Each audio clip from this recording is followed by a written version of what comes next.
In 1975, Freddie Mercury stitched together shards of melody and odd lyrics into a song so strange his own band doubted it would work.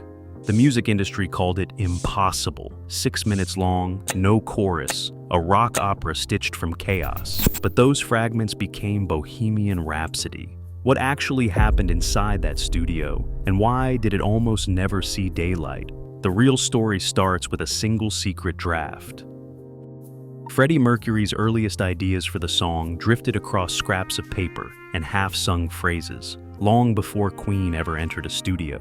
In the late 1960s, while still at Ealing Art College, he filled the margins of office stationery, sometimes from his father's desk, with lines that would later become part of something much larger.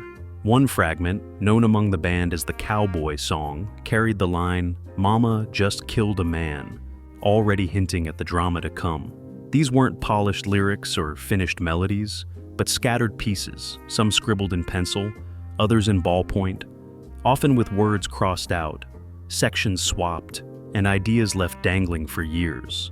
A collection of these handwritten drafts, revealed decades later in a Sotheby's exhibition, stretches over 15 pages.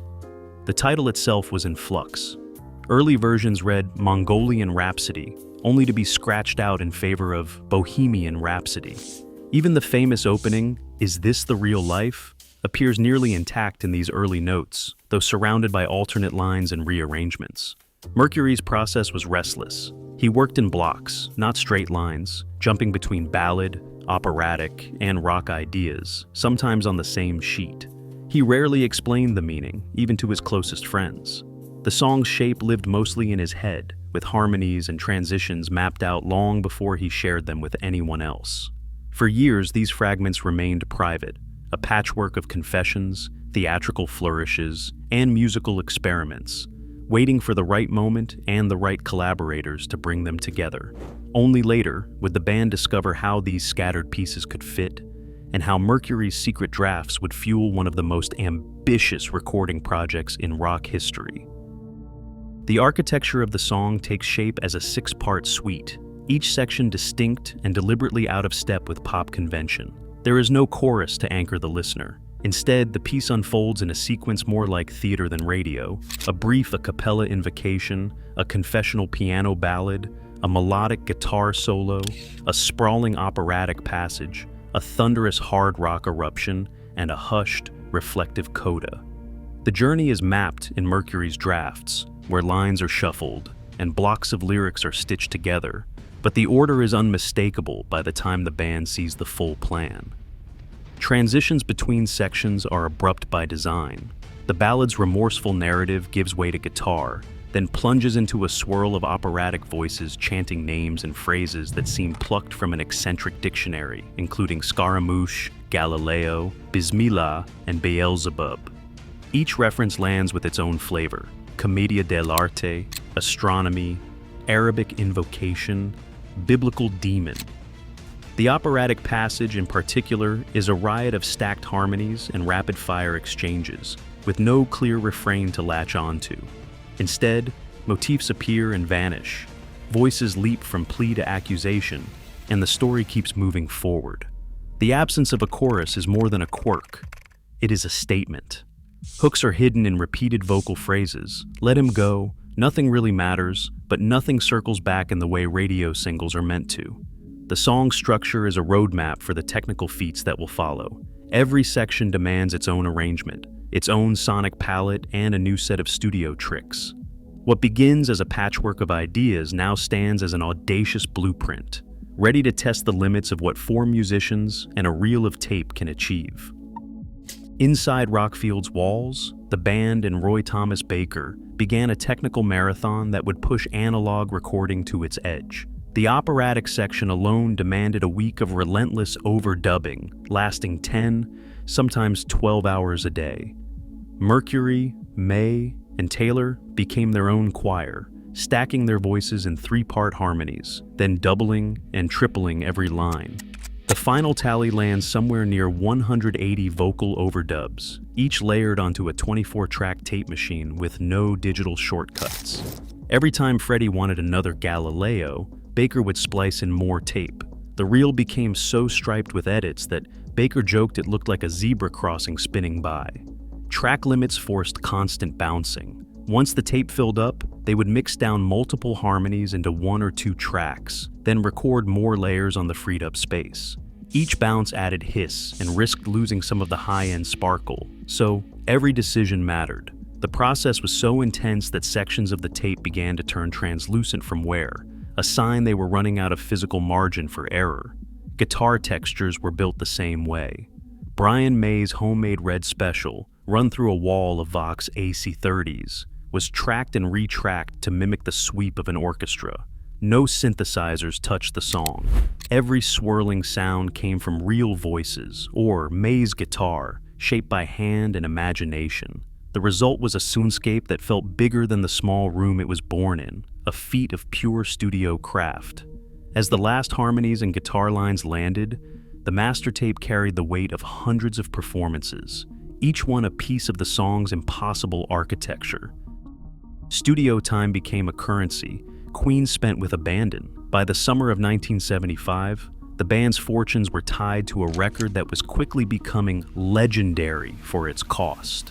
The final bill for A Night at the Opera would land somewhere around £40,000, an amount that, at the time, made it one of the most expensive rock albums ever produced. Every day at Rockfield, and later in London, meant more money on the line, with Bohemian Rhapsody at the center of the storm.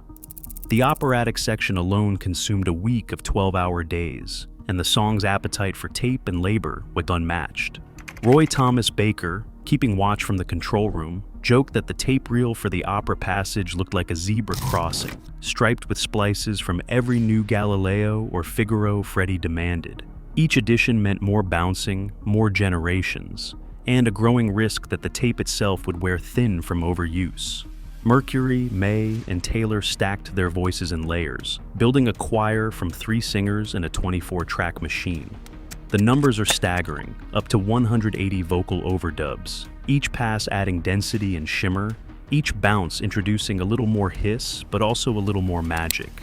To understand the scale, imagine the song in pieces. First, a single Mercury vocal, stark and exposed. Add May and Taylor, and the harmony blooms. Multiply those 3 voices again and again, bouncing them down until the sound becomes cathedral-like, dense, impossible, unmistakably Queen. The same approach shaped the guitars. May's homemade Red Special, tracked and retracked, mimicked an orchestra without a single synthesizer. Every swirling passage and choral swell was built from real performances, cut and layered by hand. The result was a recording that cost more than most bands' entire albums, but delivered a sound no one else could touch. The finished master, heavy with hundreds of performances, was proof that Queen's gamble had produced something extraordinary. Radio programmers stared down a problem: 5 minutes and 55 seconds of layered drama with no chorus and no clear precedent. Easy My hesitated, pushing for an edit, but Queen refused to trim a single second. The breakthrough came not from a boardroom, but from Capitol Radio's Kenny Everett. Armed with a reel-to-reel advance, Everett played the song 14 times over a single weekend, each spin couched in mock secrecy. Listeners flooded record shops with requests, overwhelming EMI's doubts. Meanwhile, Queen and director Bruce Gowers filmed a promotional clip in early November 1975, using stark lighting and simple effects to echo the song's theatrical sweep. The result aired on Top of the Pops, sidestepping the impossibility of miming the operatic middle. As demand surged, the full 6-minute single shot to #1 in the UK. It held the top spot for 9 straight weeks. The run redefined what a rock single could be. On stage, the impossible became a highlight. From the very first tour in late 1975, Queen faced the challenge head-on: how to perform a song whose operatic middle was built from weeks of layered studio vocals, impossible to recreate live with just 4 musicians. Their answer was pure theater. As the ballad and guitar solo wrapped, the stage plunged into darkness. The operatic section thundered out over the speakers, pre-recorded, while the band vanished from view. Spotlights flickered, the crowd waited in suspense. Then, with a sudden blast of light, Queen stormed back in for the hard rock finale. Every night, The audience erupted at the moment of return, the blackout and tape transforming a technical limitation into a dramatic signature. The tactic became legend, a live spectacle that turned the song's complexity into a shared electric moment. Today, millions stream the song each month, proof that risk can become legacy. In an era of algorithms and playlists, its defiance of formula remains radical. True originality still cuts through the noise. The next masterpiece may sound impossible until someone dares to make it real. Share your thoughts below.